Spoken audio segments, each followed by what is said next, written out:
Hi everyone, you're welcome back to my channel. I'm Luchke Styles, and in today's tutorial I'll be taking you guys through how I made this crop top with multiple keyhole necklines, just as you can see right here. So for the pants I'm putting on right here, I have the tutorial uploaded on my channel, so I'll just get started with today's tutorial. Our hearts beat to the city streets. So for a start, we have to draft the basic bodies, which I did behind the camera, but I'll be giving the proper details of all these lines. So from my shoulder line, which is that first line at the top of my paper, I got my waistline. Normally my waistline is 16 inches, but because it's a crop top, I want it to come down a bit. I marked 17.5 inches, and I also added 1.5 inch extra for my allowance, or my hemming allowance. So right down my chest line, I'm going to divide my bust circumference by 4, and that was how I made and connected my armhole. I have a detailed tutorial on how to draft the basic bodice in case you don't know how to go about that. So right there from on my chest line, I added extra 1/2 inch for ease. So I'll come over to my waistline, and I'm going to mark exactly what I had on my bust circumference on my waistline, just at that point right there. So I'll just connect this way. So I'm not going to add any ease on my waistline because I already did that on my chest line. So after this, now I'm going to mark 1/2 inch, which is going to serve as my stitching or my joining allowance all through. So for my neck depth here, I used 4.5 inches, in case you might be wondering. Okay, so for my neck width, this is the normal 3 inches that I always use. So after marking all these, now by the time I fold in that 1.5 inch, this is the length of my top. Okay, so I'm going to open this up like this, and I'll go ahead now to cut out everything I have here, just as I've drafted.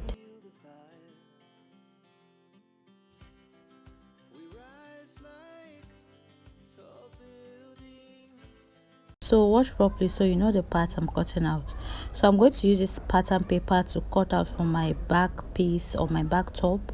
So I've already gone ahead to fold my fabric into 2. So from the edge of my folded fabric, I'm going to mark 1/2 inch all the way to the end or the base of this my pattern paper. So I'm going to place this my pattern paper exactly on that 1/2 inch marks which I made, and I'll pin this down. So I'm going to cut out for my back top first. Okay, I'll also use the same pattern paper to cut out for the front part of my top. So now I'm going to come down by 2 inches because the back neck depth is always higher than that of the front. So you're going to connect this from exactly the neck width on the front pattern all the way to these 2 inches. So you're going to connect all the way from the top of that paper into your 2 inches. So that is like the only difference with the front and the back. Okay, so I'll go ahead and cut every other thing out the same way.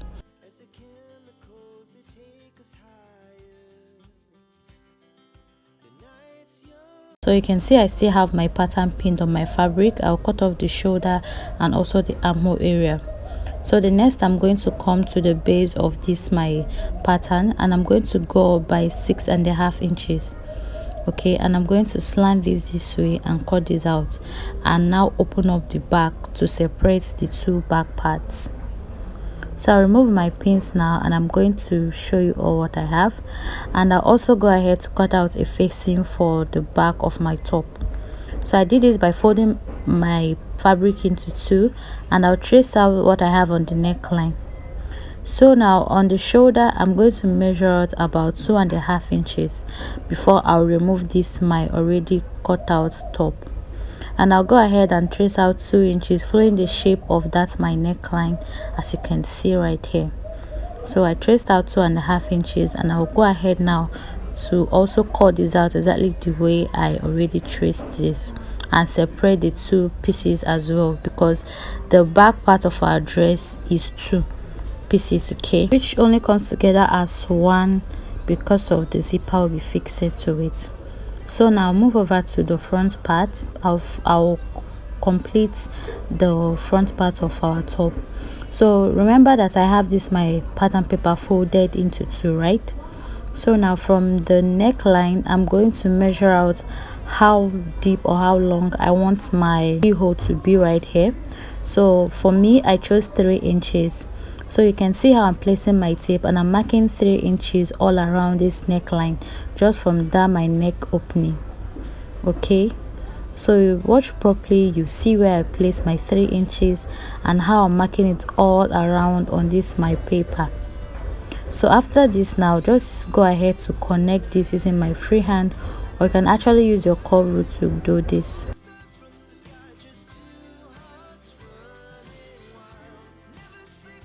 So I'll connect this properly, and I'll also check again to ensure that everything aligned properly at 3 inches. So I realized I didn't connect that part properly. I had to redo this, okay, because I want an accurate measurement. So after this, now I'm going to get another piece of paper, and I'm going to fold this into 2.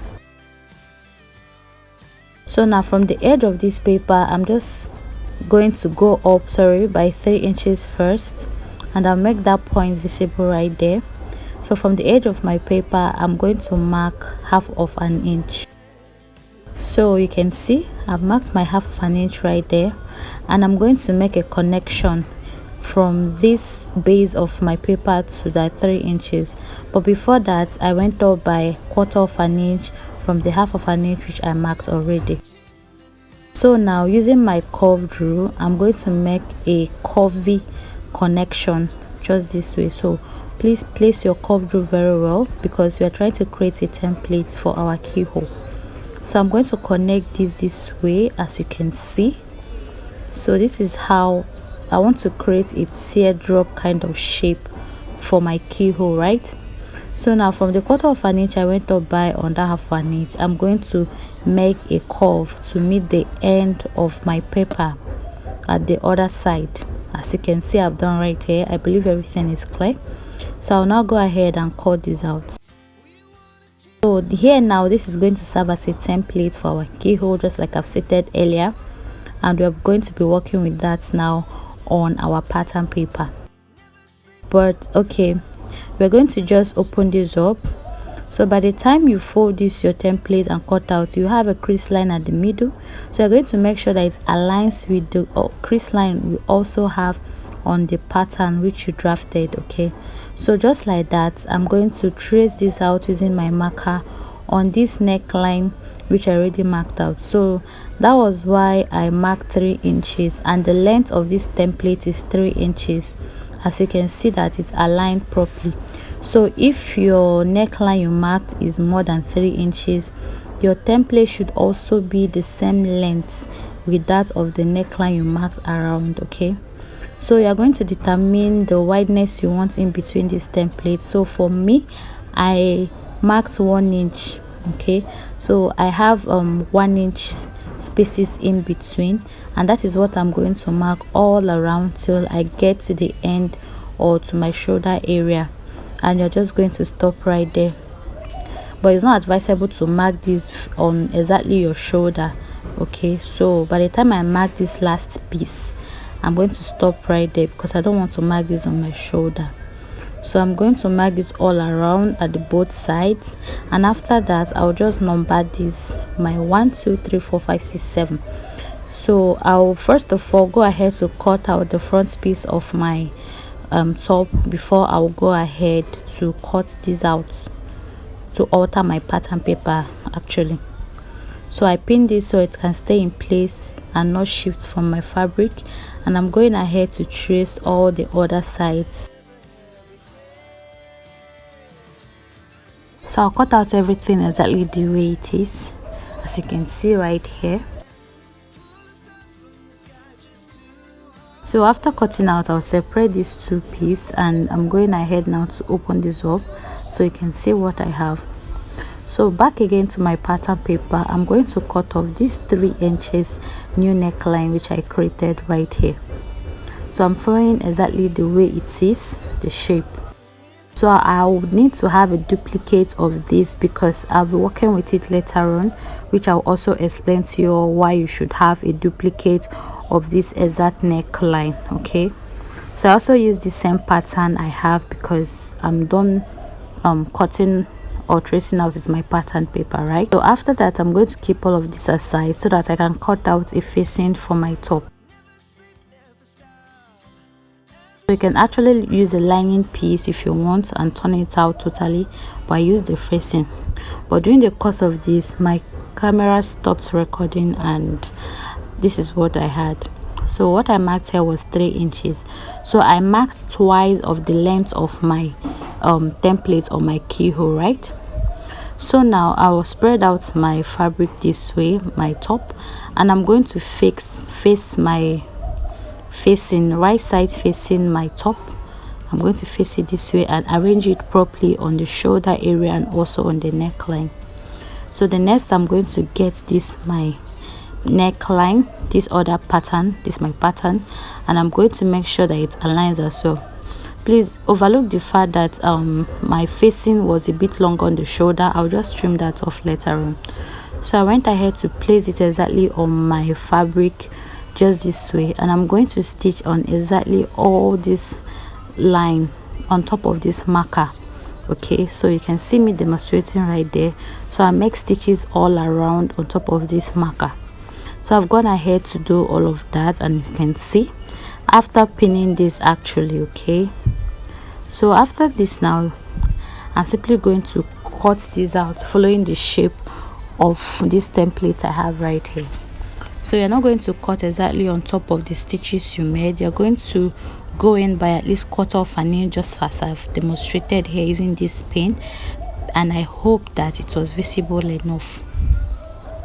So I'll trace this out, and you can see I'm not cutting this exactly on the marker I use in tracing out my template. Okay, so we are going to carefully do this, though it may take a little bit of your time, but just exercise some patience and achieve what you want, right?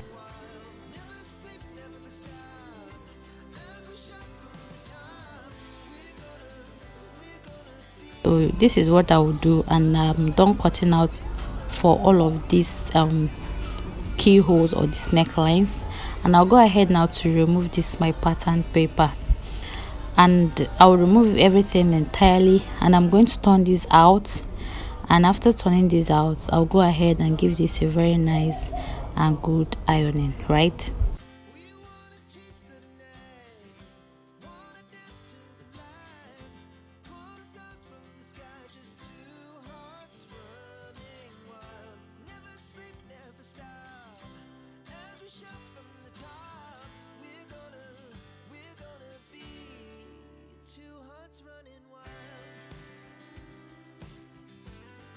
So when you bring all of this out, you realize that it has a funny shape. So it will be funny, the shape is going to be funny until you iron this out.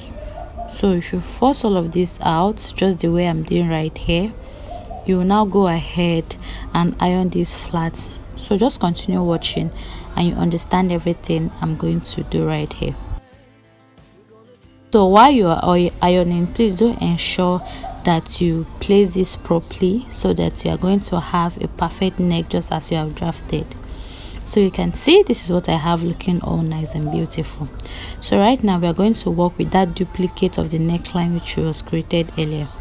So this thing is going to serve as the guide for us to get our perfect neckline, okay, because of the alterations that have been made so far.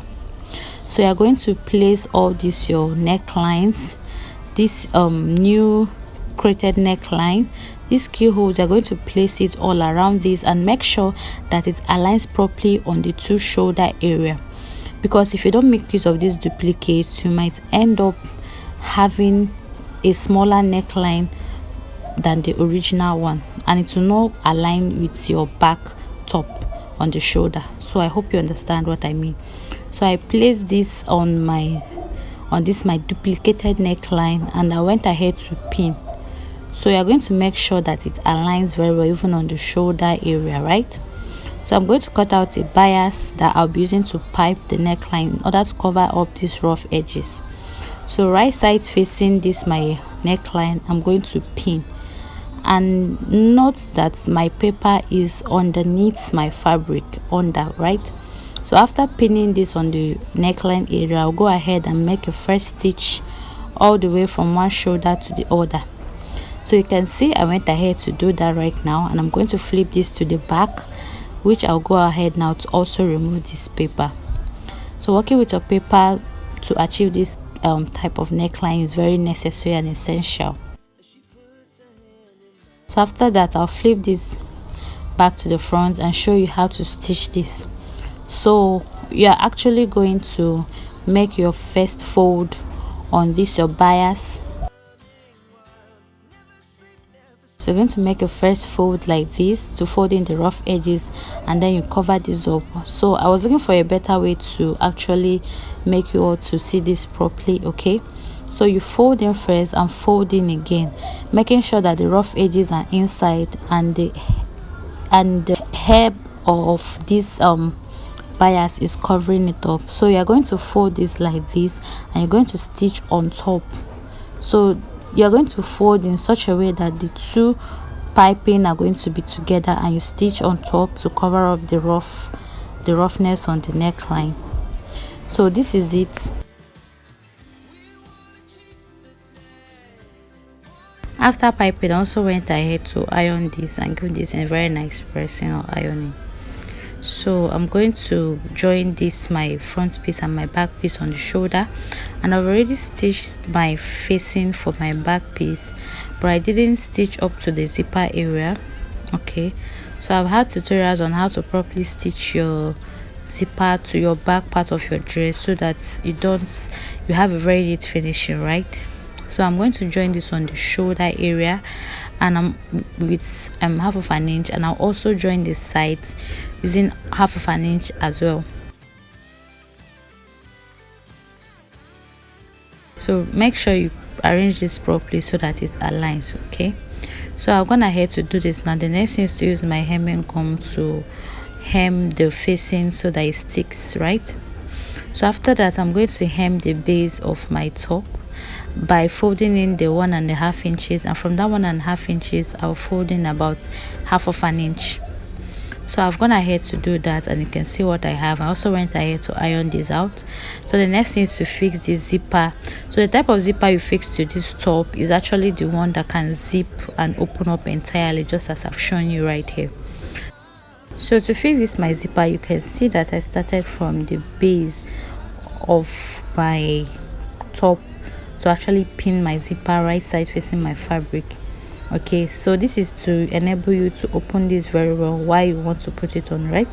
So you're going to flip this over to the other side and also pin right side like this. So by the time you do this, you're going to stitch this up, and it is going to be very easy to be worn on your body, right? So now you're going to stitch everything entirely before you use your facing to cover up the zipper.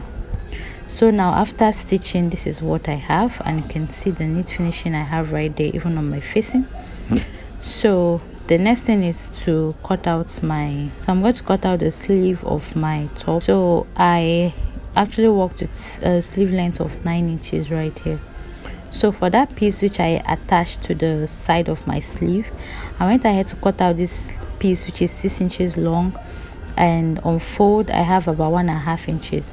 So I'm just going to create a shape, a pencil shape like here, and I'm going to cut this out, and I have 4 pieces of this because I'm going to be stitching this together. Okay, I'll right sides facing each other, I'll stitch all the parts, and I'll turn it out from the other end.